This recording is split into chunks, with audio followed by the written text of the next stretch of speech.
Friends, स्वागत है आप सभी का एक बार फिर से आपके अपने YouTube चैनल पे। तो आज के बेसिक वीडियो में कुछ मज़ेदार चीज़ मैं आपके लिए लेकर आया हूँ, जिसका हिंदी में नाम है परिमेयकरण और इंग्लिश में जिसको बोलते हैं हम रैशनलाइजिंग, यानी कि रैशनलाइज।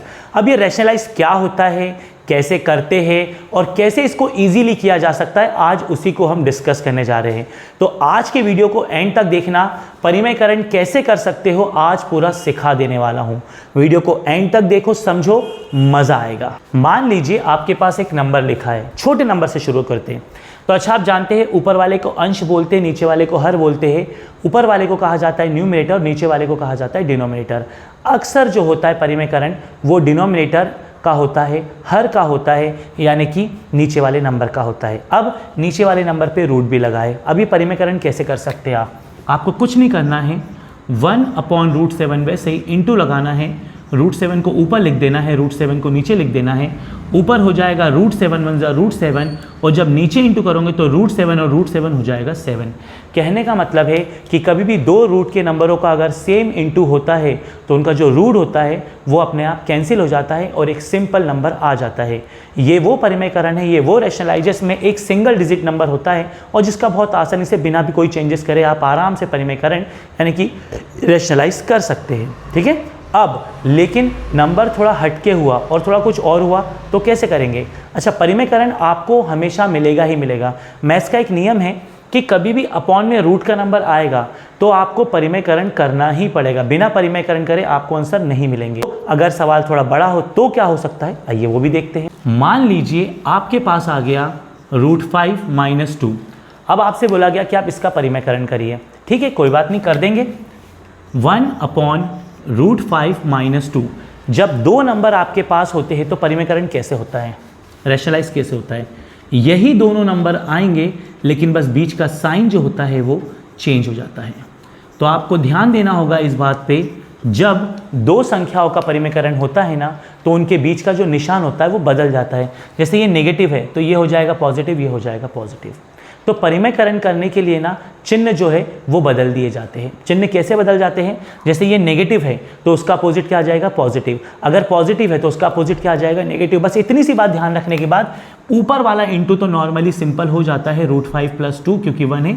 लेकिन नीचे के लिए एक बढ़िया ट्रिक बता दे रहा हूँ। अपने माइंड में इस फॉर्मूले को फेड कर लो, a - b a + b बराबर a² - b²। अब ये क्या होता है? ये होता है कि अगर अपॉन में आपको दो नंबर बिल्कुल सेम मिल रहे हो, देखो सेम है, √5 है, √5 है, 2 है, 2 है, और एक पॉजिटिव और एक नेगेटिव हो, तो अपने माइंड में ये फॉर्मूले को डेवलप कर लेना, यानी कि a - b a + b। आगे पीछे लिखा हो चलेगा, पहले प्लस का लिखा हो बाद में माइनस का लिखा हो, कोई फर्क नहीं पड़ता, इससे कोई भी फर्क नहीं पड़ता। बस आपको किस बात का ध्यान रखना है कि एक नेगेटिव हो और एक पॉजिटिव हो, तो बस आपको एक सिंपल सी चीज़ लिख लेनी है, a² - b², यानी कि आपको लिख देना है पहले नंबर का स्क्वायर, बीच में लगाना है माइनस, और दूसरे नंबर का स्क्वायर। अच्छा, अब किसी स्टूडेंट के मन में ये बात डाउट आ रहा होगा, सर आपने तो पहले वाले को लिया है, दूसरा वाला कहाँ गया? बेटा दोनों, ये एक फॉर्मूला है, दो चीज़ों का सॉल्यूशन सिंगल होता है। और फिर भी आप समझना चाहते हो तो देखिए, √5 कितनी बार है, 2 बार, 2 कितनी बार है, 2 बार, और बीच का प्लस माइनस क्या हो गया, माइनस। आप ऐसे देख लो, और नहीं तो एक सिंपल थ्योरी है, दो चीज़ें होगी, सॉल्यूशन आपके पास एक सिंगल होगा। तो √5 + 2, √5 का 2 बार इंटू कर दो, √5 5, 2 का 2 बार इंटू कर दो, 2 दूनी 4, यानी आपको आंसर क्या मिला? आपको आंसर मिला √5 + 2 नीचे 1। ये हो गया सिंपल रैशनलाइज। बहुत सिंपल होता है रैशनलाइज। और एक लेता हूं, फिर कुछ डिफरेंट कर भी देखना। आपको नीचे अगर रूट का नंबर मिला तो आप उसे बिना रैशनलाइज करे सॉल्व नहीं कर सकते। अब आपके पास ये आ गया, डिनोमिनेटर में है 7 - √2, तो ऊपर 7 + √2, नीचे 7 + √2, ब्रैकेट बना दो। ऊपर इंटू करोगे 3 के बाहर इसको लिखे रहने दो, इंटू करने का कोई मतलब नहीं। और नीचे फॉर्मूला देखो, दोनों आ गए, पहला 7 का स्क्वायर, दूसरा √2 का स्क्वायर। कौन सा concept? a - b a + b = a² - b², यानी कि आप क्या लिख सकते हैं, 3 7 + √2 अपॉन 7 को 2 बार करो 49 और √2 को 2 बार करो 2। कैसे? √2 × √2 कितना होता है, 2, यानी कि आप आंसर लिख सकते हैं 3 7 + √2 अपॉन 49 में से 2 गया तो 47। ईजिली आपको आंसर मिल जाएगा। सिंपल है, ज़्यादा डिफिकल्ट नहीं है, यहाँ पर कोई प्रॉब्लम नहीं है कि नंबर आ रहा है, बस आपको नीचे के नंबर का ऊपर नीचे इंटू कर देना, बीच का साइन बदल देना, अगर वो 1 से ज़्यादा है आराम से सॉल्यूशन हो जाएगा, कोई झंझट नहीं होनी है, सिंपल एकदम। और इस तरह से आप रैशनलाइज आराम से कर पाएंगे। और करना क्या है, ऊपर तो हमेशा इंटू होगा, कोई नंबर हो तो ठीक है, कोई चीज़ हो तो ठीक है, लेकिन नीचे हमेशा एक फॉर्मूला बनेगा। फॉर्मूला क्या होता है, a minus B, A plus B क्या होता है, A square minus B square. समझ आया आपको? हमेशा एक फॉर्मूला बनेगा और वो फॉर्मूला आपको लगाना है और आपको इजीली आंसर मिल जाएगा।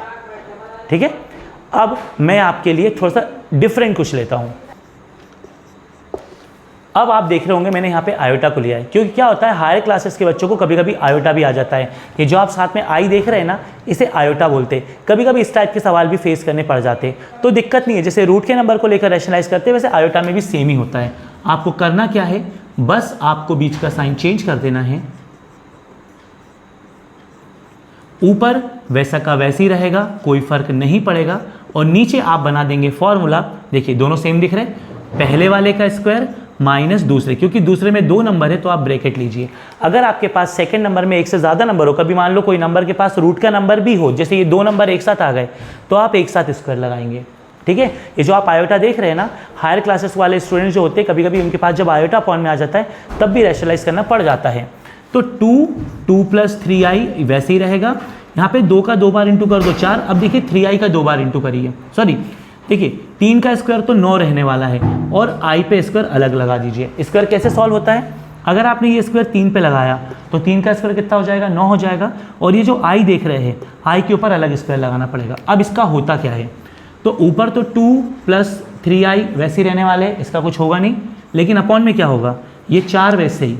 ये जो i स्क्वायर है ना, ध्यान रखना आई स्क्वायर की वैल्यू होती है -1। आप आई स्क्वायर हटाइए, -1 लगाएंगे, 1 का कोई मतलब नहीं है, बीच वाला माइनस का हो जाएगा प्लस का। कैसे हुआ, 1 का कोई मतलब नहीं है, आप इसके साथ माइनस लिखेंगे तो वो माइनस आगे वाले को क्या कर देगा, प्लस। यानी आप सिंपल आंसर देख सकते हैं। तो 9 और 4 कितना मिल गया, 13। अभी आप यहाँ पर एक चीज़ पे कंफ्यूज होंगे कि सर मान लीजिए किसी नंबर के साथ रूट वाला नंबर आ जाए तो हम कैसे रैशनलाइज करेंगे। बिल्कुल सही है, कंफ्यूज होना बनता भी है, उसमें भी कंफ्यूज होना बनता है। देखिए उसमें सिंपल आप क्या करेंगे,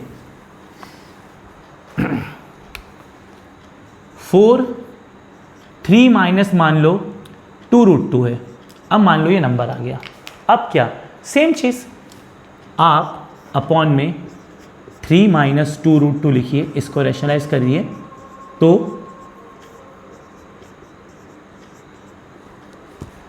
सिंपल।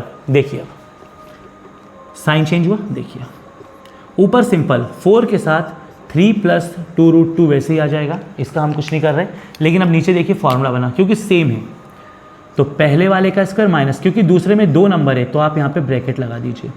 यही formula a minus B, A plus B, A square minus B square.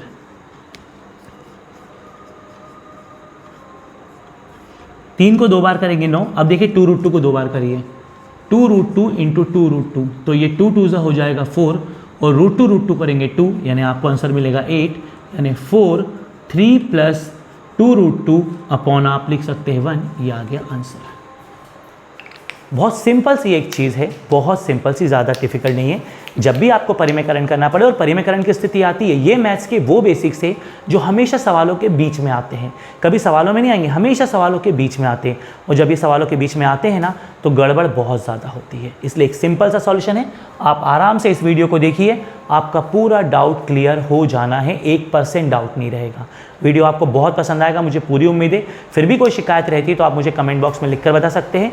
Instagram ID पर आप हमें फॉलो कर सकते हैं, नंबर आपको एक डिस्क्राइब हो रहा होगा व्हाट्सअप का, आप चाहो तो उस पर मैसेज भी कर सकते हैं। और ऑनलाइन क्लासेस के लिए अगर आप चाहते हैं तो बिल्कुल बता सकते हैं। नेक्स्ट वीडियो में कुछ और चीज़ें आपके लिए लेकर आऊँगा मैं, तब तक इसे पढ़े, इसे सीखें और बताएं कैसा लगा। मिलते हैं नेक्स्ट वीडियो में, तब तक नमस्ते।